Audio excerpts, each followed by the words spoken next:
Olá, irmãos, bom dia. Graça e paz do Senhor Jesus a todos, amém? Amém. Convido você a abrir a palavra do Senhor na segunda carta de Paulo aos Coríntios, no capítulo de número 4, por favor. Segunda carta de Paulo aos Coríntios, capítulo 4, a partir do versículo 1.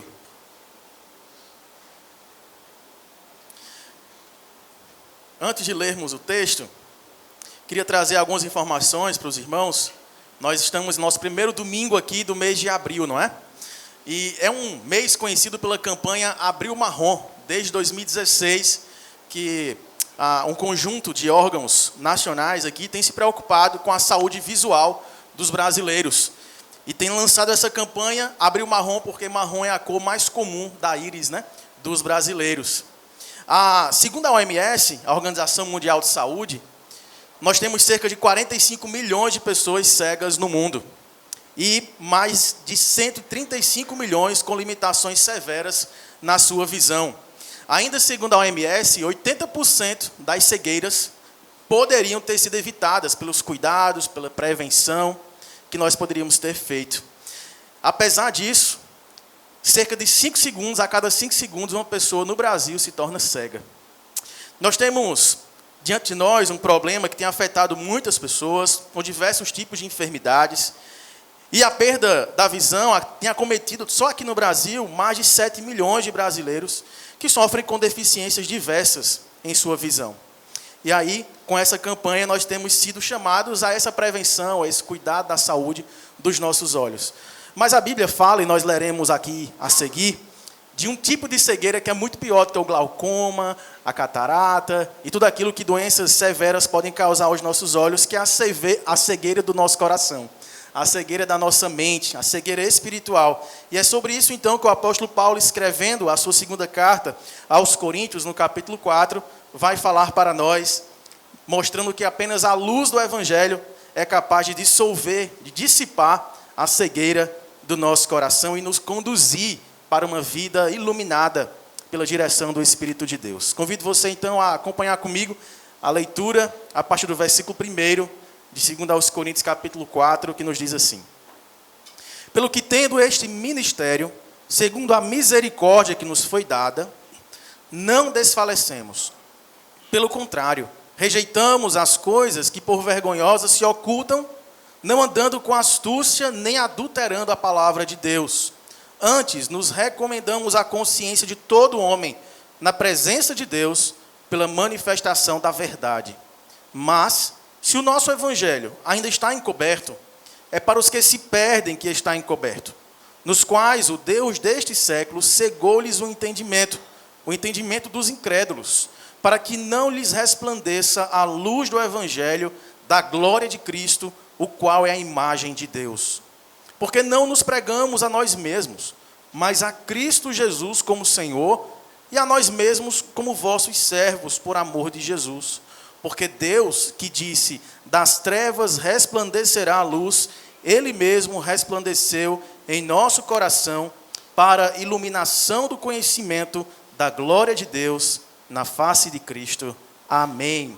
Até aqui, irmãos, se você puder fechar seus olhos uma vez mais, vamos pedir que Deus possa ministrar ao nosso coração a sua palavra. Deus, muito obrigado, Senhor, por estarmos aqui em ato de culto, de adoração, de entrega, de consagração ao Senhor. Muito obrigado pelo privilégio de adorar o Senhor junto com os meus irmãos. Pedimos, ó Pai, que a Tua palavra, que é que nos ordena fazer isto que aqui estamos fazendo, possa uma vez mais nos instruir, falar ao nosso coração, e dissolver a nossa cegueira, o nosso problema de enxergar a vida com os olhos da fé. Nos ajude, Senhor, a ouvirmos a Tua voz e a seguirmos por ela uma vida que venha a glorificar o Teu nome. Para a glória do Senhor Jesus é que nós oramos agradecidos. Amém e amém. Meus irmãos, se eu estou bem de conta, essa deveria ter sido a 4ª carta que Paulo escrevera a essa igreja. 2 delas nós não temos aqui. Mas nessa carta tem um misto de alegria por resultados e frutos das admoestações que o apóstolo havia feito em sua primeira carta, que aqui temos conhecimento.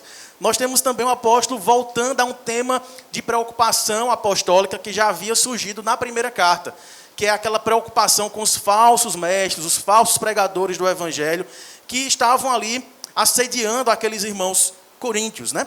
Paulo, que havia plantado esta igreja, havia estado ali por um bom tempo ensinando, então, escreve para trazer à igreja uma palavra de encorajamento.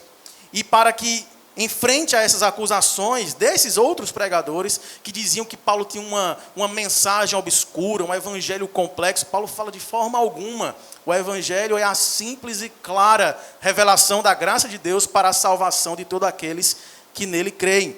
O problema, então, é que este evangelho, pregado por Paulo, havia encontrado ali, em mentes obscurecidas pelo pecado, essa resistência que só pode ser vencida pela pregação do Espírito Santo ao nosso próprio coração através do evangelho de Jesus.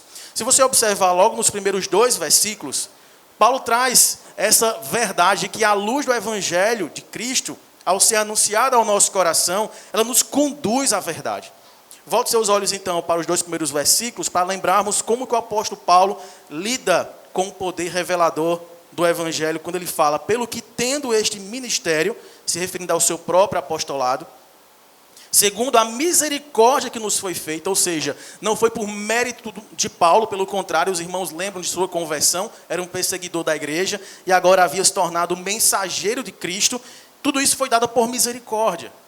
Por graça de Deus. É Deus quem nos chama para, recebendo o seu evangelho, sendo encaminhados por essa verdade, sermos também reflexos dessa verdade a ser apregoada a outras pessoas. Portanto, por causa disso, da misericórdia de Deus, ele diz, não desfalecemos, não retrocedemos no nosso ministério, seguimos. Verso 2, pelo contrário, rejeitamos as coisas que por vergonhosas se ocultam, não andando com astúcia, nem adulterando a palavra de Deus. Antes, nos recomendamos a consciência de todo homem, na presença de Deus, pela manifestação da verdade.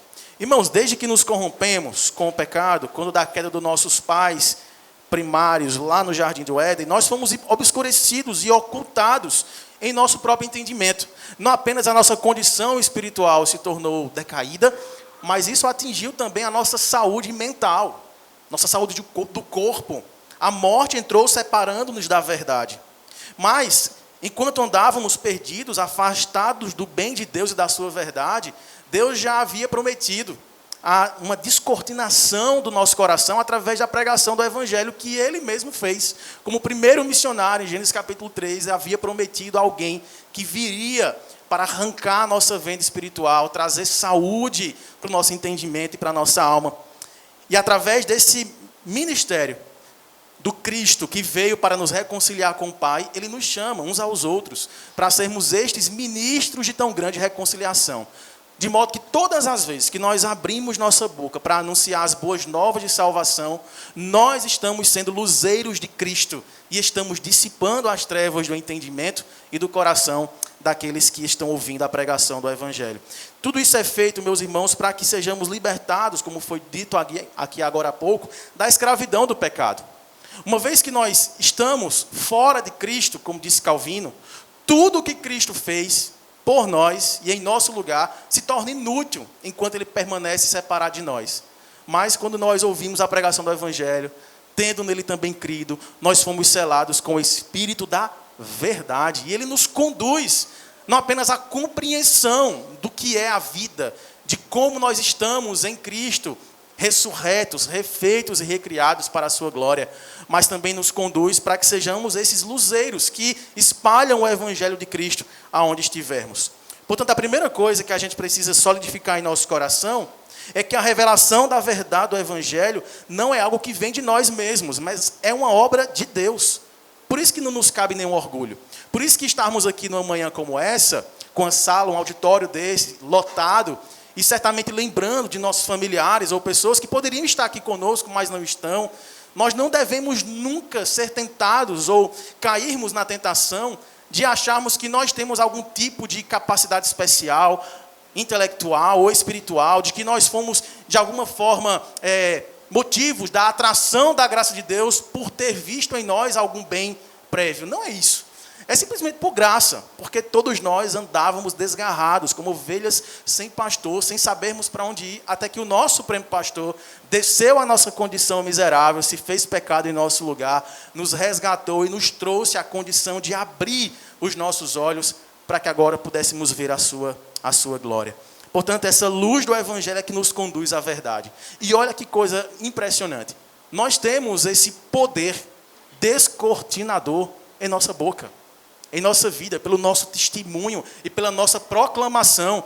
Todas as pessoas que andam ao nosso redor, como cegos tateando no escuro, nós temos a palavra de cura, de libertação, a pregação do Evangelho.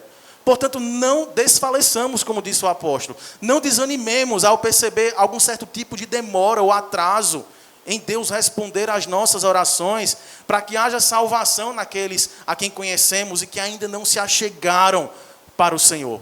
Continuemos a pregar a simplicidade do Evangelho. Porque se este Evangelho permanece ainda obscuro para algumas pessoas, é porque elas ainda permanecem em sua escuridão de incredulidade. É isso que o apóstolo Paulo vai nos dizer nos versos 3 e 4, que o Evangelho ainda está oculto ao entendimento dos incrédulos. Veja aí, verso 3. Porém, irmãos, se o nosso Evangelho, ou seja, a nossa pregação, ainda está encoberto, é para os que se perdem que está encoberto, nos quais o Deus deste século cegou o entendimento dos incrédulos, para que não lhes resplandeça a luz do Evangelho da glória de Cristo, o qual é a imagem de Deus. O Evangelho, quando nós pregamos, é uma responsabilidade muito grande, porque é o poder de Deus para a salvação de todo aquele que crê. Então, ou o Evangelho, o resultado da pregação, é salvação, ou é condenação. Não existe um meio termo. Você já deve ter ouvido aquela expressão dos amigos do Evangelho, né? Rapaz, fulano é um cara tão gente boa, um cara bom de papo, pai de família, bom cidadão, honesto em seu trabalho. Só falta se converter. Ele é um amigo do Evangelho. Ele para ouvir, ele gosta de frequentar o culto, ele admira algum tipo de evento que é feito em prol da família, com base nas Escrituras. Então, ele é um amigo do Evangelho. Na verdade, nós só temos esses dois caminhos. Ou você é amigo do Evangelho, porque abraçou a fé verdadeira em Cristo Jesus, ou você permanece inimigo do Evangelho, experimentando a escuridão que não lhe conduzirá para essa vida de comunhão com o nosso Pai. O Evangelho, então, ele é este poder de Deus, que nós devemos abrir a boca e lançá-lo. Se você observar, por exemplo, nessa mesma carta, no capítulo 2, voltando um pouquinho aí, lá para o versículo de número 15, você verá esse duplo efeito da pregação do Evangelho. O versículo 15 diz assim: porque nós somos para com Deus o bom perfume de Cristo. Olha agora, tanto nos que são salvos, como nos que se perdem. O Evangelho permanece o mesmo. Para com estes, ou seja, para com estes que se perdem, que ouvindo o Evangelho, a pregação, não se rendem, não colocam sua confiança em Cristo, este perfume de Cristo se torna o quê, irmãos? Cheiro de morte, para a morte. Mas para com aqueles que recebem o Evangelho e que alegremente se rendem em tão grande salvação, esse perfume de Cristo é aroma de vida para a vida. Quem, porém, é suficiente para estas coisas? Porque nós não estamos, como tantos outros, mercadejando a palavra de Deus. Antes, em Cristo é que falamos na presença de Deus, com sinceridade e da parte do próprio Deus. Nós somos o bom perfume de Cristo.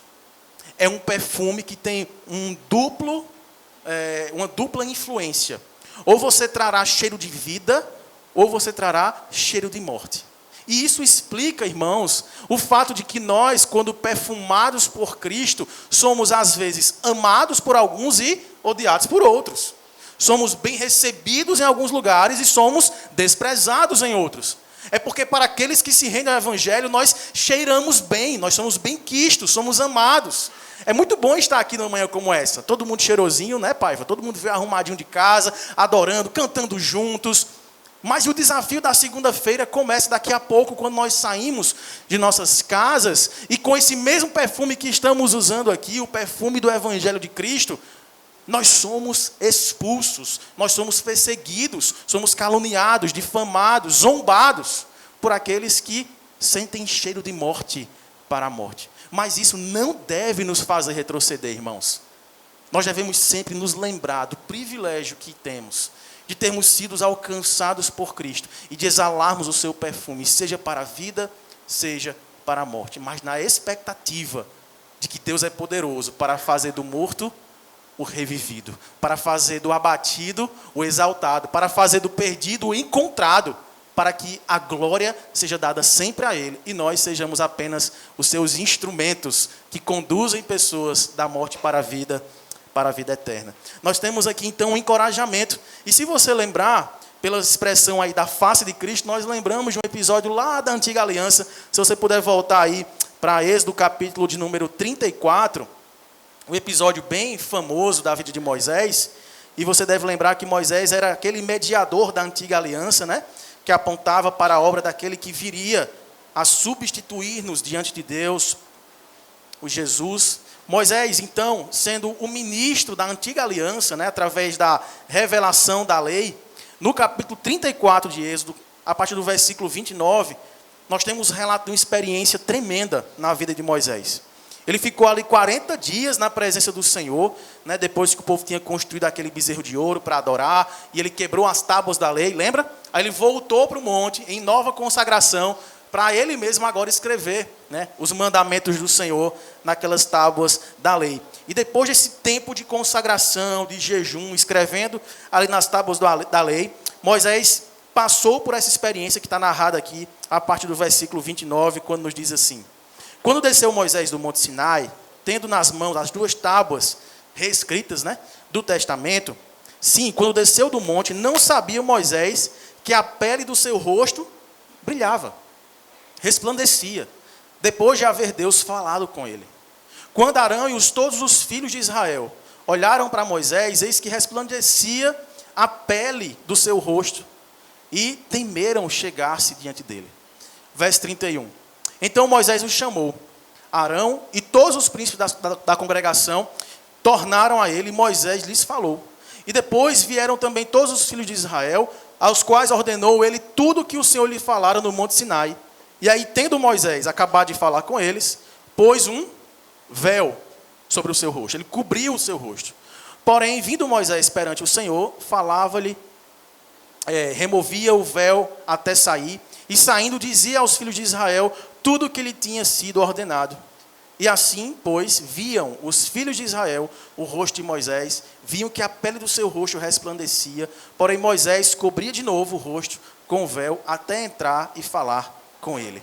Então veja, Moisés teve esse tempo com Deus, depois de ter sido extremamente frustrado, né, diante daquele episódio vergonhoso dos filhos de Israel, adorando ao bezerro de ouro, falando que foi esse Deus que tirou-os, né, da terra do Egito. Moisés sobe para um período de consagração, fica 40 dias ali buscando ao Senhor novamente, em jejum, e ele sai com o brilho de Cristo na sua face. Veja como é que o apóstolo Paulo interpreta esse episódio, voltando para a carta que nós estamos acompanhando aqui, 2 aos Coríntios, no capítulo anterior, capítulo 3, versículos 14 e 15.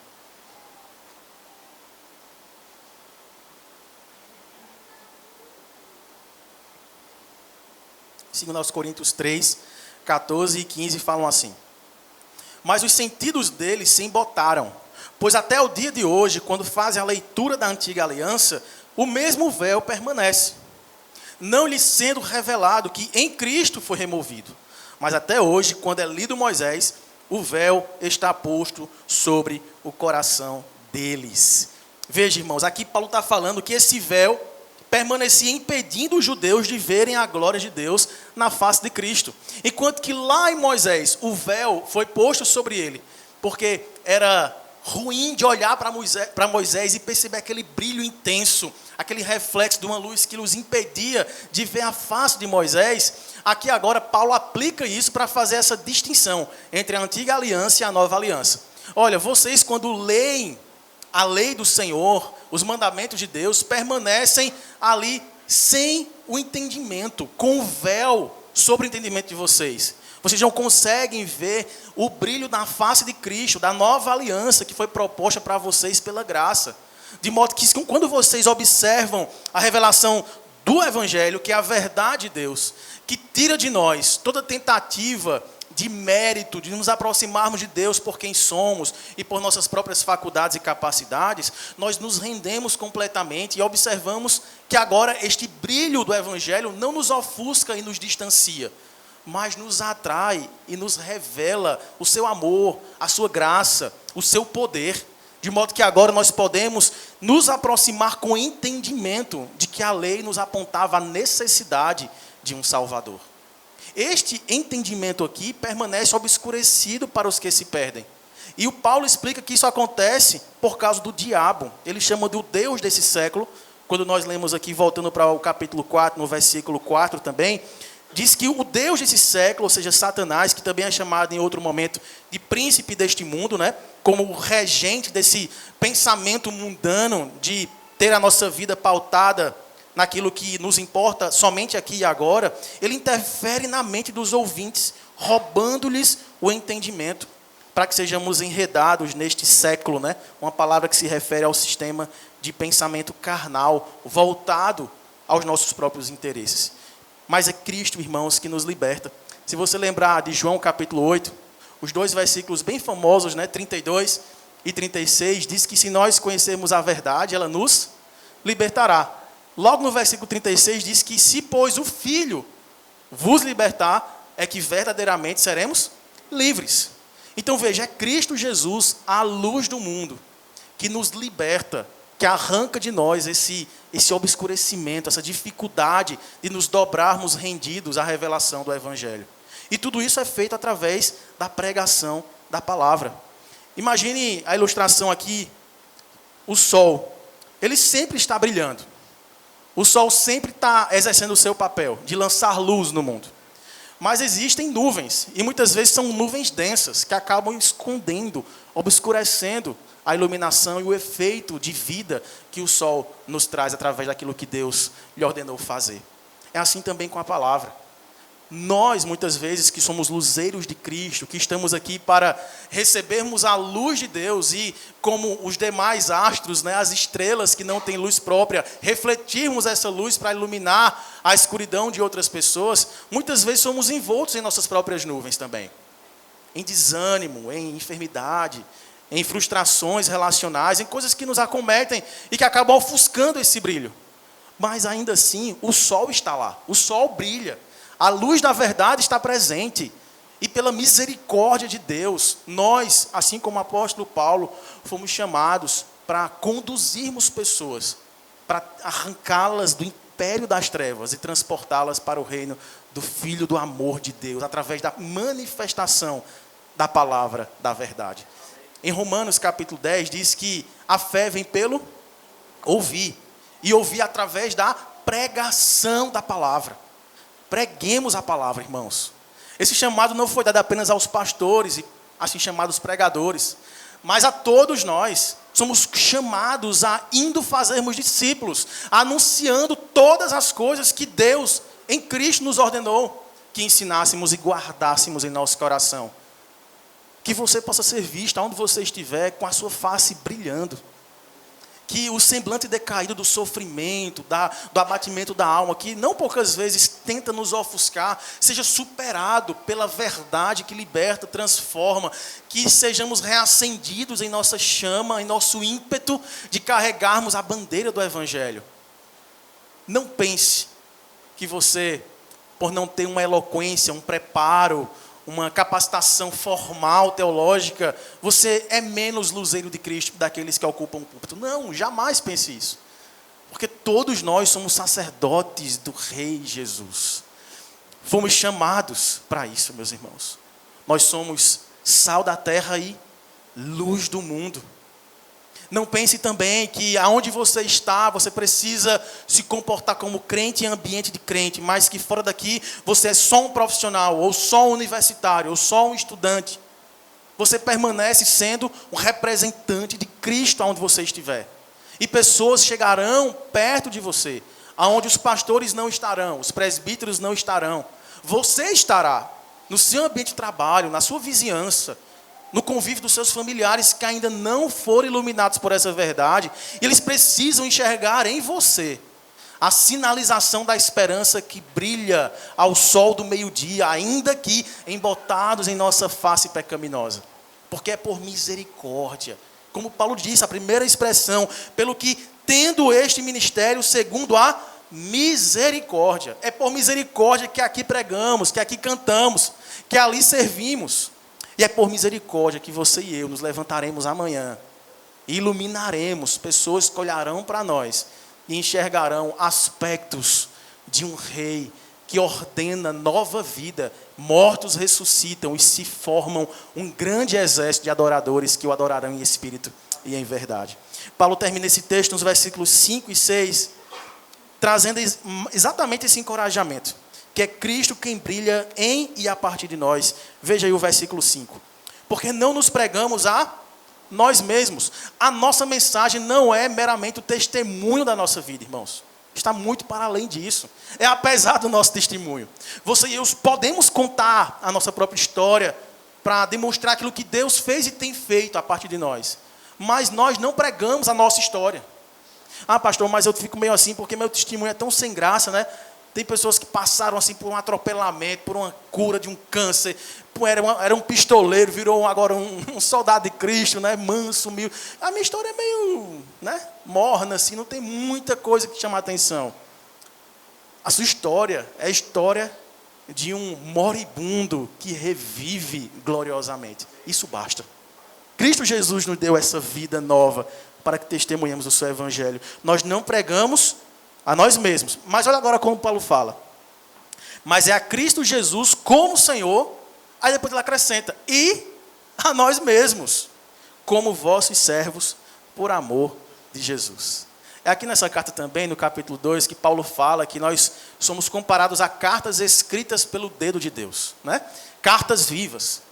Então, à medida em que você prega o Evangelho, a verdade de Deus, que amou o mundo de tal maneira, que deu seu Filho, para que todo aquele que nele crê não venha a perecer, mas que tenha vida eterna, quando você o faz na dependência, no poder do Espírito Santo, nós estamos apregoando aí a verdade transformadora e libertadora, salvífica de Cristo. Ponto. Mas a partir desta pregação, a sua vida é o que a pessoa consegue enxergar de imediato. É o seu jeito de tratar sua esposa, seu esposo, seus filhos. É o jeito que você faz para ganhar dinheiro, para pagar suas contas. É o seu testemunho de vida, seus relacionamentos que vão trazer para a pessoa a primeira visualização da mudança que você promete na pregação do Evangelho. Por isso que nós só pregamos a Cristo. Mas tendo pregado a Cristo, nós pregamos também a nós mesmos. E aí entra a responsabilidade, meu irmão, minha irmã, de, após um domingo como esse, sermos reabastecidos dessa esperança, desse fervor, dessa dependência e desse ímpeto de sermos santos como só o Senhor é santo, de buscarmos na sua presença a capacitação para que não apenas preguemos e lancemos palavras de vida, mas que a nossa própria vida redunde em louvor e glória ao nome daquele a quem pregamos. Que seja assim. Para que, como diz no versículo 6, porque Deus que disse, das trevas resplandecerá a luz, Ele mesmo resplandeceu em nosso coração. Com que propósito, irmãos? Vamos ler juntos? Para a iluminação do conhecimento da glória de Deus na face de Cristo. Convido você a fechar seus olhos. Permita que seus olhos experimentem escuridão agora, para que com clareza o seu entendimento seja iluminado pelo Espírito de Deus. Do mesmo jeito que o glaucoma ou outra doença visual pode nos acometer sem que a gente nem perceba de início, assim também devemos ter cuidado para não acharmos que nossa mente está iluminada pela verdade do Evangelho, quando na verdade ela pode estar ainda obscurecida por falsas convicções, carente da revelação de Cristo. Faça uma análise agora dos sintomas que você tem sentido. Eu vou fazer uma série de perguntas a você agora, que você as fará diante do Senhor, em forma de consagração. Responda a você mesmo. Minha mente está verdadeiramente liberta da cegueira espiritual? Hoje eu compreendo de fato a mensagem do Evangelho. Eu tenho convicção que eu preciso de Cristo para perdoar meus pecados, e que somente a sua obra na cruz e nada mais é suficiente para me dar salvação. Será que hoje eu tenho experimentado no meu dia a dia essa libertação crescente, progressiva, de uma santificação, de pecados largados e um amar verdadeiro? Será que a cada dia eu tenho sentido mais impulsionado a deixar as velhas coisas para trás e atitudes mundanas, as mentiras, as conversas e piadas imorais, as brincadeiras de duplo sentido, as fofocas, o linguajar obsceno, a pornografia, o vício, namoros indignos e sem propósito, que só satisfazem desejos carnais? Será que a cada dia eu tenho buscado lutar mais para ser uma testemunha fiel de Cristo, aonde quer que Ele me tenha levado?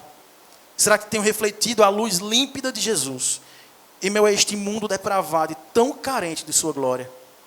Ore ao Senhor, pedindo que, de fato, Ele ilumine sua mente, transforme seu coração, faça de você um verdadeiro crente, um verdadeiro filho de Deus, alguém que se parece com Jesus e que é assim reconhecido pelas pessoas. Deus, estamos diante do Senhor, Pai, todos nós, pedindo que o Senhor manifeste em nós, dentro de nós e a partir de nós, a luz do Teu Evangelho, que transforma, que restaura, que limpa, que nos traz um novo jeito de olhar para a vida, um novo jeito de enxergar a nossa própria vocação, quem nós somos chamados a fazer e a ser neste mundo caído. Ó Deus, faça com que esta luz possa de fato trazer uma novidade de vida, novo jeito de pensar e de agir. Perdoa-nos, ó Pai, pelas vezes em que nosso testemunho foi tão ofuscado pelo nosso pecado, pelo nosso orgulho, por nossas vaidades, pelas nossas manias, pelo nosso orgulho. Misericórdia, Pai, tem misericórdia de nós. Faça com que saiamos daqui renovados, ó Pai, iluminados, para que reflitamos a verdade que transforma, pregando Cristo Jesus como Senhor e nosso Salvador, mas também que sejamos vistos como testemunhas dEle, verdadeiros, sinceros, não impecáveis, mas sempre buscando mortificar os feitos do pecado no nosso corpo, para que experimentemos a nova vida que só o Evangelho traz para nós, à medida em que cresçamos na graça e no conhecimento revelador do amor de Cristo, nosso Senhor. Pedimos que o Senhor nos capacite e nos ajude, em nome e para a glória de Jesus. Amém.